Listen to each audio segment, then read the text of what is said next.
Alhamdulillahi Rabbil Alamin wal aqibatu lil muttaqin. Ashhadu an la ilaha illallah wahdahu la syarika lah al malikul haqqul mubin. Wa ashhadu anna Muhammadan abduhu wa rasuluh sadiqul wa'dil amin. Allahumma salli ala sayyidina Muhammadin wa ala alihi wa sahbihi ajma'in, amma ba'du. Faya ibadallah ma'asyiral muslimin rahimakumullah, usikum wa iyaya bitaqwallah. Faqala Allah ta'ala, ya ayyuhalladzina amanu taqullaha haqqa tuqatih wa la tamutunna illa wa antum muslimun. Hadirin jamaah Masjid Agung Sunan Ampel yang sangat saya hormati, ketika saya memasuki masjid ini, saya menjumpai saudara kita yang sudah dibungkus dengan kafan putih dan sebentar lagi akan kita sholati. Hadirin sekalian, itu mengingatkan kita semuanya bahwa siapapun kita ini akan dibungkus kain putih juga dan harus menghadap Allah.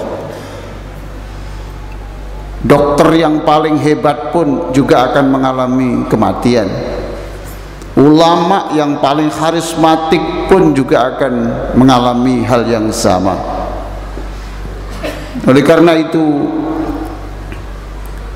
kita gunakan sisa umur yang diberikan Allah kepada kita ini untuk menambah keimanan kita, menambah kedekatan kita, menambah sedekah kita, agar supaya kita besok ketika menghadap Allah tidak kekurangan bekal. Saya doakan seluruh yang hadir di sini hidup dengan la ilaha illallah, wafat dengan la ilaha illallah, dibangkitkan dari alam kubur bersama Rasulullah, dikumpulkan kembali di surga bersama Rasulullah sallallahu alaihi wasallam. Hadirin sekalian, dalam 10 menit ke depan saya akan menyampaikan khutbah dengan judul 3 cara sederhana supaya kita menjadi orang yang dikasihi Allah. Judul itu saya pilih setelah saya membaca buku yang bagus, Fi Zilalil Mahabbah, di bawah naungan cinta, yang ditulis oleh Syekh Abdul Hadi Hasan Wahbi. Hadirin sekalian yang sangat saya muliakan, di dalam buku itu dijelaskan, kalau ada orang mengatakan aku cinta Allah, itu hebat, tetapi biasa-biasa saja.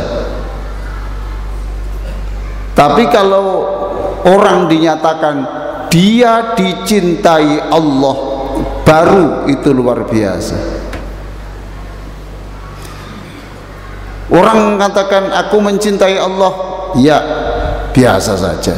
Tapi kalau dikatakan dia dicintai Allah, itulah prestasi yang tertinggi.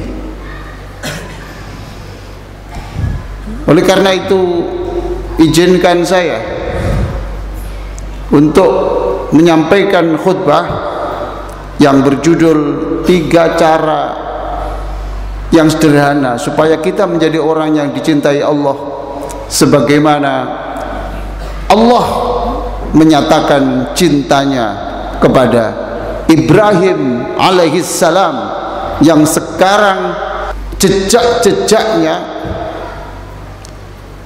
diperingati dengan ibadah haji di Makkah. wattakhadallahu Ibrahima khalila, dan Allah menjadikan Ibrahim itu manusia kesayangannya, dalam surat An-Nisa ayat 125.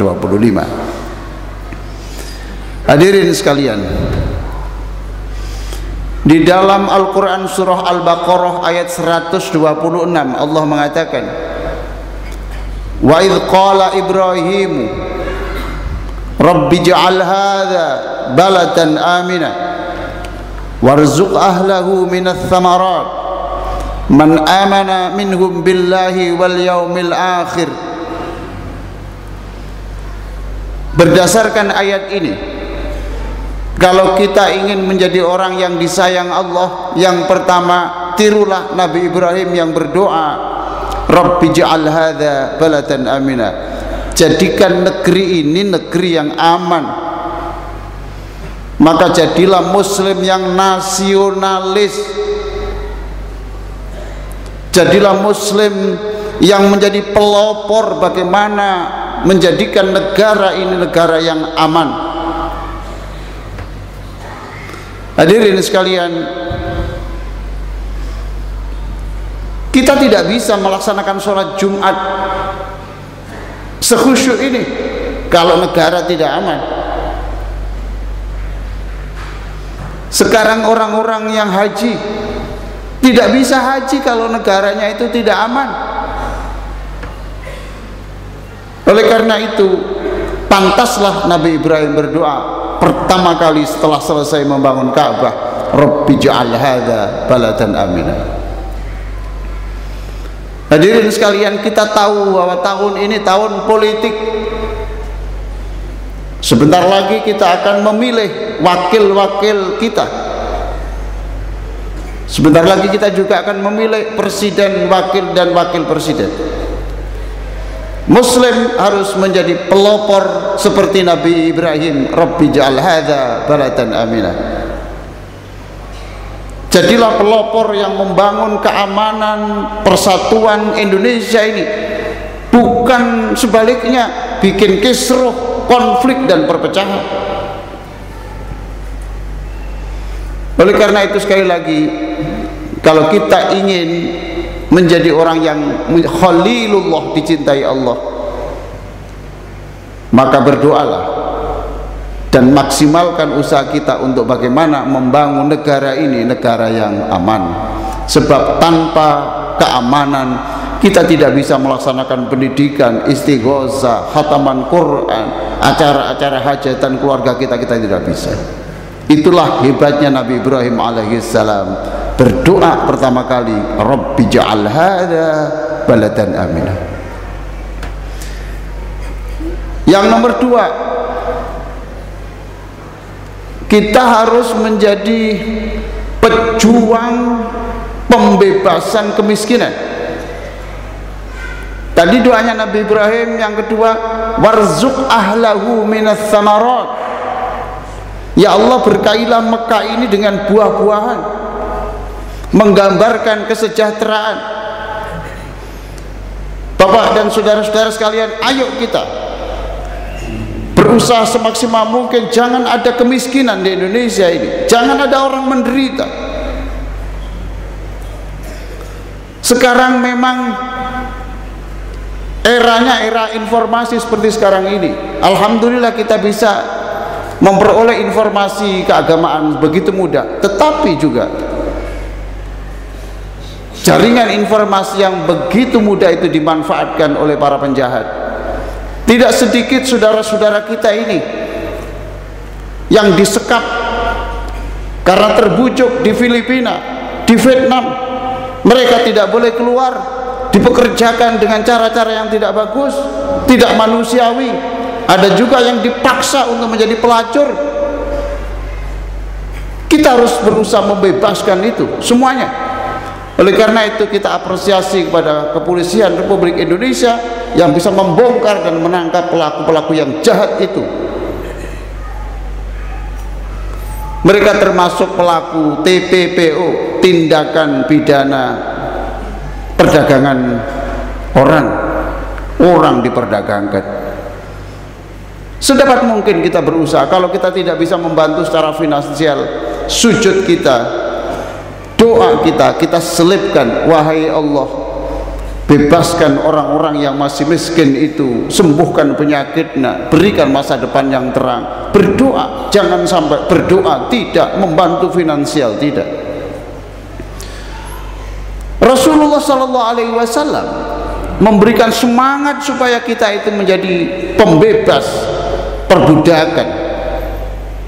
Rasulullah sampai mengatakan di dalam hadis yang dibukukan oleh Bukhari Muslim dan diriwayatkan oleh Abu Hurairah radhiyallahu anhu, man a'taqa raqabatan muslimatan a'taqallahu bikulli adwin minha udwan minhu minan nar hatta farjahu bifarjihi.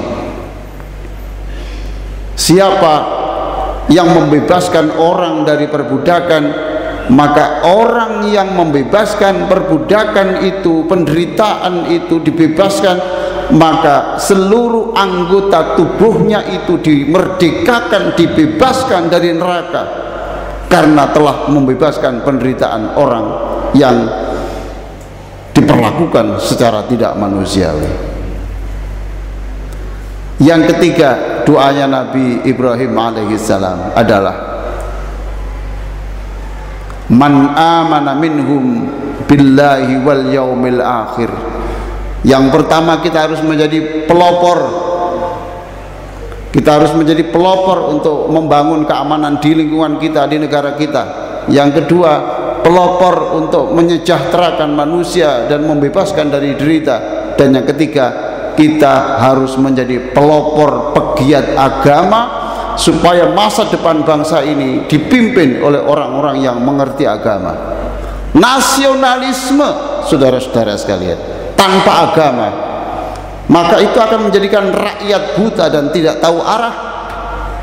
Kalau sudah tidak tahu arah, jadilah berangsur-angsur akan menjadi bangsa setan yang akan melakukan tindakan tanpa mengerti kesopanan dan kemanusiaan. Kita ngeri, bapak-bapak dan saudara-saudara sekalian, kejadian akhir-akhir ini, pembunuhan, pemerkosaan setiap hari mewarnai berita-berita itu, dan itu tidak boleh terjadi untuk masa-masa yang akan datang. Sekali lagi, kita harus berusaha menjadi khalilullah, kekasih Allah, dengan 3 cara. 1, jadilah pegiat pelopor menciptakan keamanan. Yang kedua, jadilah pegiat dan pelopor pembebas penderitaan. Dan yang ketiga, jadilah pegiat agama untuk mengisi keimanan dan akhlak generasi kita. Aku qouli hadza wa astaghfirullah li wa lakum. Barakallahu li wa lakum fil Qur'anil azim wa nafa'ani bima fihi minal ayati wa dzikril hakim wa taqabbala minni wa minkum tilawatahu innahu wal ghafurur rahim.